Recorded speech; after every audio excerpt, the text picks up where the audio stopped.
안녕하십니까, 이진우입니다. 미국 정부가 미국의 반도체 공장을 세우면 보조금을 주기로 했는데 이 보조금을 받을 수 있는 세부 조건을 발표했습니다. 우리나라 반도체 회사들 입장에서는 최악은 피했다는 평가도 나오지만 여전히 넘어야 할 산이 많아 보입니다. 올해 아파트 보유세 기준이 될 공시 가격이 발표됐습니다. 작년보다 20% 가까이 내렸는데 정부가 시세 대비 공시 가격 비율도 낮춰 잡았고 집값이 많이 떨어진 영향도 있습니다. 미국 정부가 그동안 인권 문제를 명분으로 수입을 금지했던 중국산 태양광 부품을 다시 수입하기로 했습니다. 조금 전에 말씀드린 뉴스들 오늘 자세하게 정리 좀 해보죠. 3월 23일 목요일 손에 잡히는 경제 바로 시작합니다. 지금부터 대략 한 25분 정도만 잘 집중하시면 요즘 세상 어떻게 흘러가고 있는지를 알 수 있게 되는 때로는 마법 같은 시간입니다. 손에 잡히는 경제 박세훈 작가, 서울경제신문 서은영 기자, 그리고 행복자산관리연구소의 김현우 소장과 함께합니다. 어서 오십시오. 네, 안녕하세요. 일단은 급한 소식부터 좀 들어봐야 되겠어요. 간밤에 미국이 기준금리 결정을 했는데 네. 박 작가님, 네, 0.25를 올리기로 했네요. 그렇습니다. 시장이 전망한 대로 나오면서 이제 미국의 기준금리는 5%가 됐는데요. 어제 파월 연준 의장이 기자회견을 하면서 이렇게 얘기를 했어요. 이번에 은행 위기 문제로 동결도 생각을 하긴 했다. 예. 그러나 여전히 물가 상승폭은 덜 둔화되고 있고 실업률도 낮기 때문에 안 올릴 수는 없었다. 이렇게 얘기를 했거든요. 어제 미국 주식시장이 변동폭이 좀 컸는데 처음에 파월 의장이 0.25%포인트만 올린다고 하니까 주식시장이 막 오르기 시작합니다. 예. 그리고 채권시장의 수익률은 반대로 급락을 했습니다. 네, 금리는 내렸다는 거죠, 이제? 그렇습니다. 그럼 같은 방향이네요. 그죠? 그렇죠. 결국은. 이번에 0.25%포인트만 올린 걸 보니까 이제 추가 금리 인상이 곧 끝날 거다. 이런 기대감이 시장에 반영이 된 건데요. 네. 게다가 오늘 나온 성명서를 보면요. 지난달에 있었던 지속적인 금리 인상 이 단어가 사라졌거든요. 대신에 약간의 추가적인 긴축이라는 말이 새롭게 등장을 했는데 예. 이걸 두고 시장은 요거는 이제 곧 금리 인상이 끝날 수 있다. 이렇게 생각을 한 거죠. 한 번 정도만 더 올리면 끝나겠구나. 그렇습니다. 그리고 연준이 공개한 점도표도 오늘 나왔는데 보니까 올해 말 최종 금리는 한 5.1% 정도 이렇게 돼 있거든요. 그런데 파월 의장의 발언이 진행이 되면서 주식시장이 다시 급락을 합니다. 왜냐하면 시장에서는 금리 인상을 곧 끝낼 거라는 기대감보다 더 나가서 올 하반기에는 연준이 금리를 내릴 수도 있다. 이런 생각들도 하고 있었거든요. 예. 근데 연내 금리 인하는 없다라고 파월 의장이 못을 박아버린 겁니다. 그 금리를 조만간 올리는 걸 멈출 수는 있는데 네, 멈추고 나서 계속 유지할 것이다. 그렇습니다. 통화 정책의 전환은 없다 이렇게 얘기를 했습니다. 그러면서 주요 지수들이 다 하락 마감을 했습니다. 이제 그럼 앞으로 과연 파월 의장의 발언대로 정말로 올해 금리를 안 내리고 그리고 또 물가 상승을 잡을 수 있을지 이건 모르겠지만 선물 시장에서는 여전히 파월 의장의 발언을 좀 안 믿는 분위기긴 합니다. 선물 시장이 어떻게 행동하고 있는데요? 이번에 이제 선물 시장에서 가장 가능성 있게 보는 시나리오는 미국의 기준금리가 5월에 0.25%포인트 한 번 오르고 예. 이후에 연말까지 0.25%포인트씩 최소 2번은 내릴 거다. 지금 선물 시장은 이렇게 보고 있습니다. 어제 파월이 마이크 대고 그렇게 얘기했는데. 했는데도 불구하고 이렇게 보고 있습니다. 근데 또 이제 어느 쪽 전망이 맞을지는 누구도 모르는 거고요. 현재로서의 전망은 그렇습니다. 어제 파월의 발언이 금리를 못 내릴지도 몰라요가 아니라 네, 안 내린다 올해는 네. 시장이 착각하고 있다. 그렇습니다. 그렇게까지 얘기하던데 네, 그 얘기 듣고 2번 내린다? 이런 식으로 베팅한다는 거죠? 그렇죠. 왜냐하면 와. 파월 의장이 그동안 이제 물론 의도적으로 그러진 않았겠으나 결과적으로 약간 거짓말한 게 된 적이 몇 번 있다 보니까 야. 좀 덜 믿는 분위기이긴 합니다. 알겠습니다. 어젯밤 사이에 좀 복잡한 일이 있었네요. 네. 금리는 한 번 더 올라갔고 네, 우리나라는 어떻게 할지가 조금 모호해졌겠네요. 그죠? 그렇죠. 우리나라는 경기가 더 안 좋아서 네, 이번만 올리는 거면 그냥 안 올리고 버틸 수 있을 것 같은데 어떨지 모르겠습니다. 김현우 소장님, 네. 공동주택 공시 가격이 발표됐는데 네. 이게 작년보다 많이 내렸나 봐요. 네, 그렇습니다. 공동주택 공시가격 평균 18%가 좀 넘게 하락을 했어요. 예. 가장 많이 내린 곳을 보니까 세종이 작년에 비해 30% 조금 넘게 하락을 했고요. 전국적으로 봤을 때도 강원, 전북, 광주, 제주 요 네 곳을 제외하고는 전부 두 자릿수대 하락입니다. 요 네 곳도 한 자릿수대 하락을 보이긴 했고요. 이게 2020년 수준보다 오히려 그 전으로 낮아진 건데 이게 뭐 재산세, 종부세 매기는 기준이죠. 당신 집값을 얼마로 보겠다. 그렇습니다. 지금 시세가 아니라 요 공시가를 기준으로 일정 비율을 뭐 곱해서 세금을 매기게 되는데 예. 얼마나 세금이 더 내릴지는 좀 더 지켜봐야 됩니다. 이 공시가에다가 특히나 종부세 같은 경우에는 공정신작가액 비율이라는 걸 곱해가지고 산출하게 되는데 이 비율이 현 정부 들어서 60%로 낮아졌거든요. 예. 그러니까 공시가가 5억이라고 하더라도 이걸 다 매기는 게 아니라 뭐 5억 곱하기 60% 이런 식이었죠.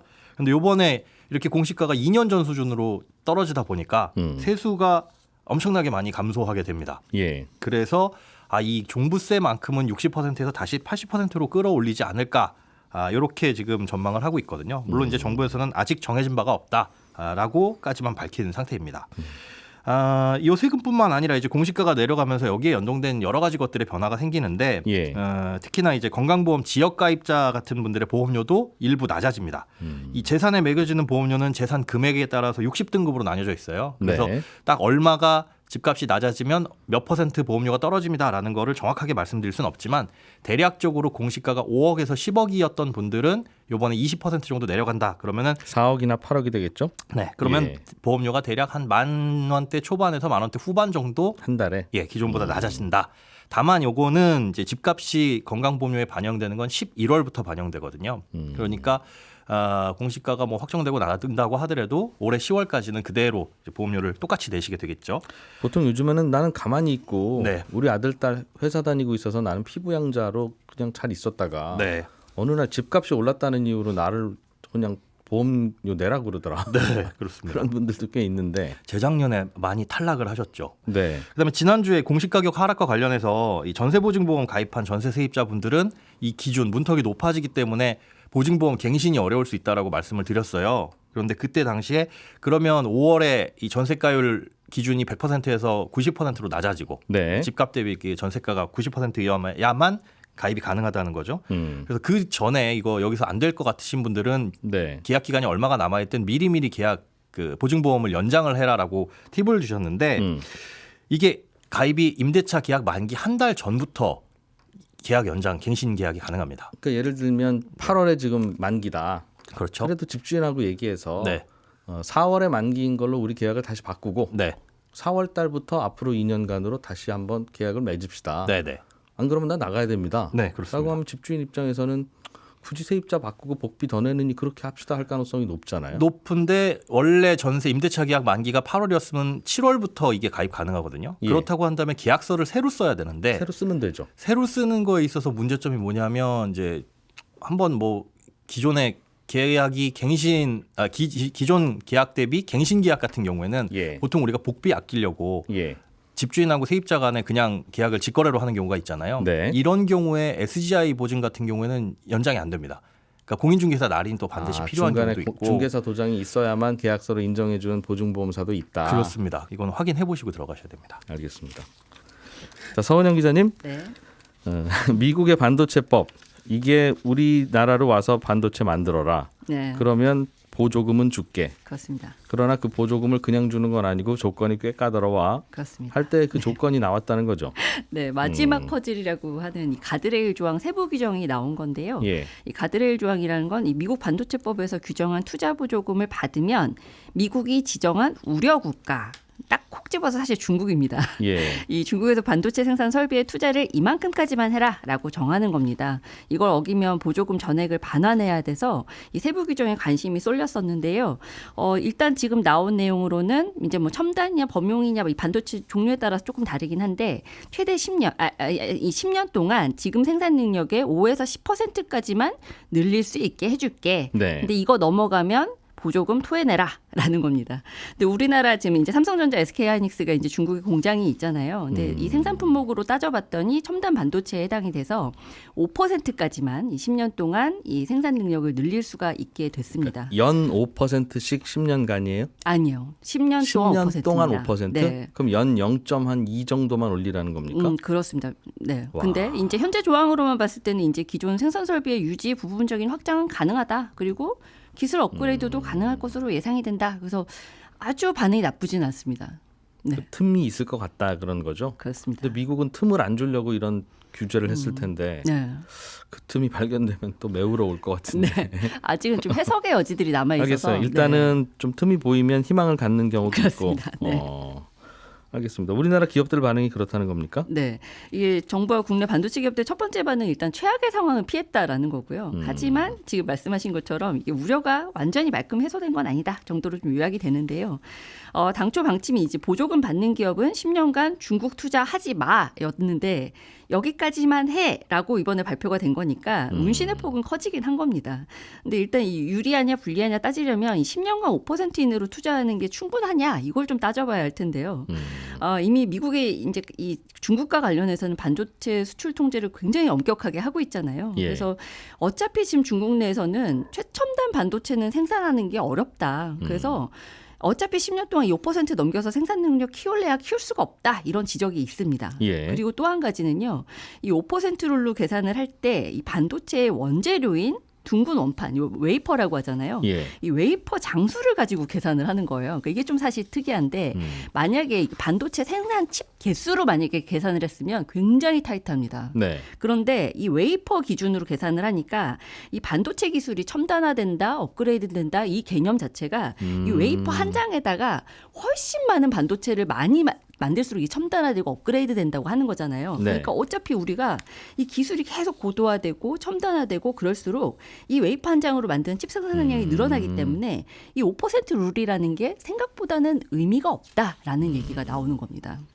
그래서 진짜 중요한 건 뭐냐? 그럼 이 첨단 장비 반입 허용 문제가 풀어져야 된다라는 얘기들을 좀 보통 예, 하더라고요. 예. 근데 이 중국 공장 대상으로 해서 이 반도체 장비 수출 통제 조치가 이미 사실 작년부터 시작이 되긴 했습니다. 근데 우리네 기업들 같은 경우는 지금 올해 10월까지 적용을 유예를 받긴 했거든요. 네. 그런데 이제 10월이면 끝나니까 그 전에 이제 연장 여부가 결정이 좀 돼야지 이제 좀 명확하게 불확실성 없이 좀 사업을 할 수가 있을 텐데 일단 미국 상무부에서는 이 기업들이 생산할 수 있는 반도체 기술의 상한을 정할 방식으로 그러니까 여기까지만 이거보다 더 첨단은 안 돼 이런 식으로 좀 제한하는 방식으로 이제 이 관련 규제를 좀 더 구체화하겠다라는 계획을 세우고는 있습니다. 그리고 이 수출 금지 대상 장비 품목이 뭐 지난해까지는 17개였는데 지금 연초부터 계속 바이든 대통령이 뭐 네덜란드, 일본 너희들도 우리 같이 규제하자 막 이런 얘기를 하면서 예. 이제 좀 움직임이 있잖아요. 그래서 이 품목도 아마 2배 이상 늘어날 거다 이런 외신 보도들이 지금 계속 나오고 있거든요.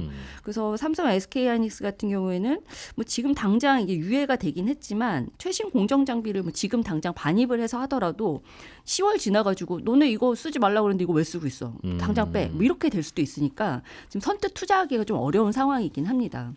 그리고 이제 미국이 좀 계속해서 이 중국에 대한 압박 의지가 굉장히 분명히 하고 있기 때문에 네. 중장기적으로도 좀 중국 공장 업그레이드에는 좀 제약이 따를 수밖에 없는 상황이라는 거. 네, 그렇습니다.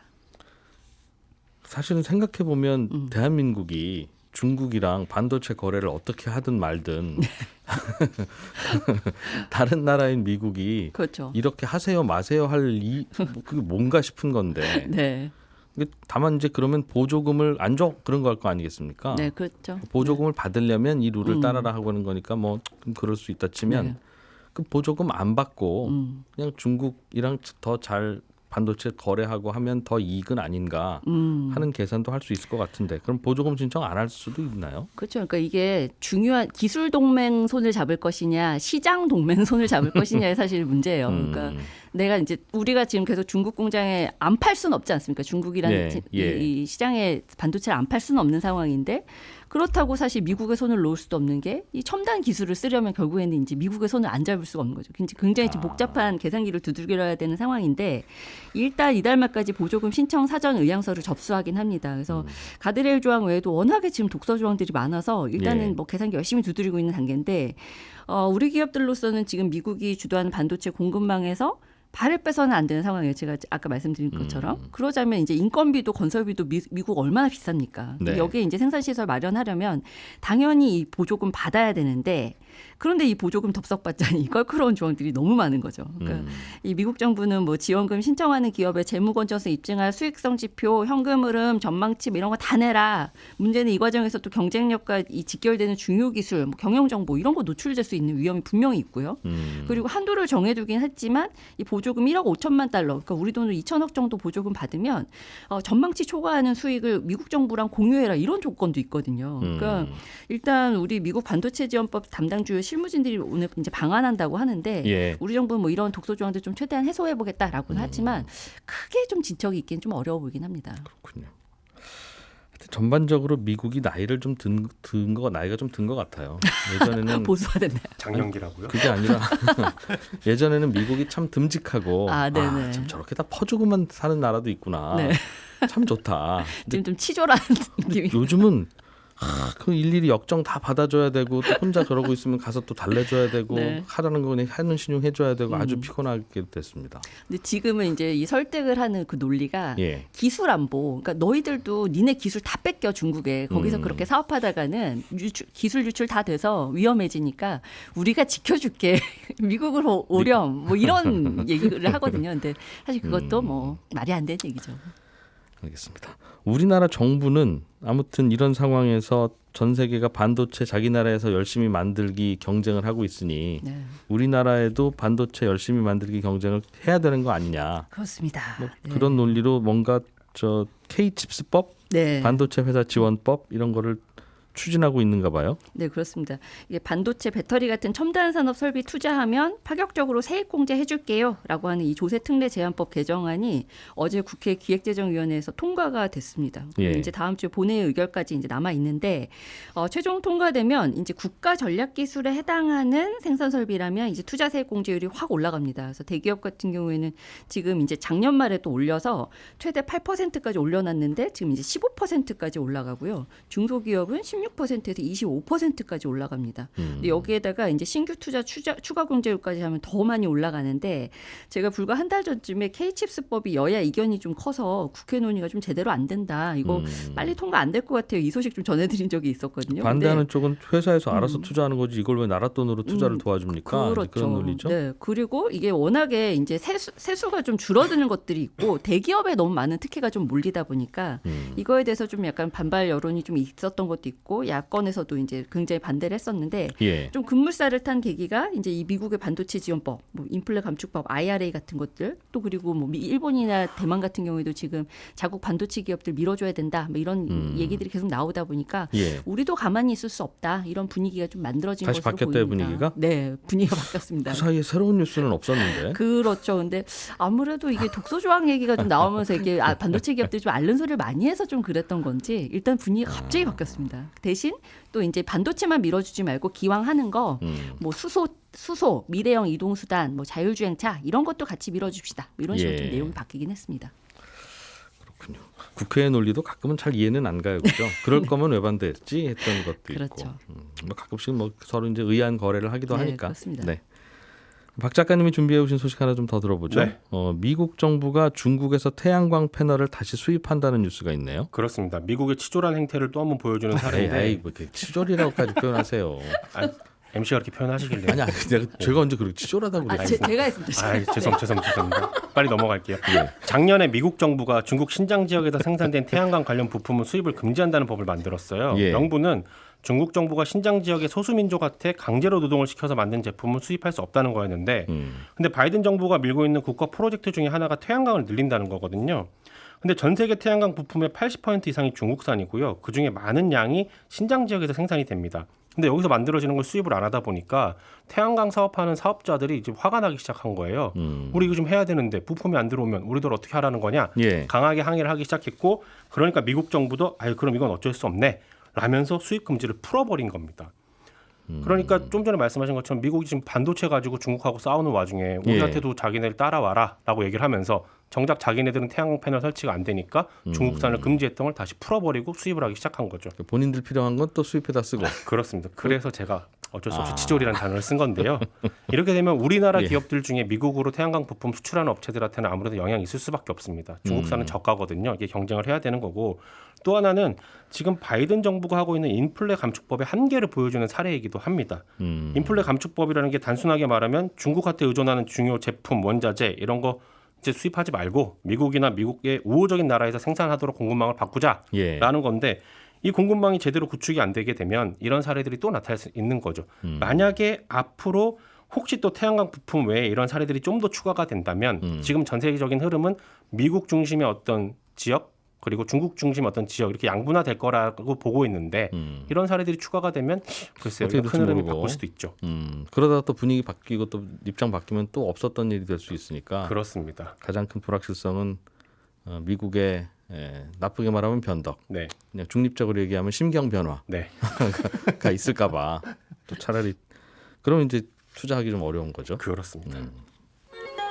예, 저는 내일 아침 8시 30분에 또 재미있는 뉴스 한 보따리 들고 오겠습니다. 이진우였습니다. 고맙습니다.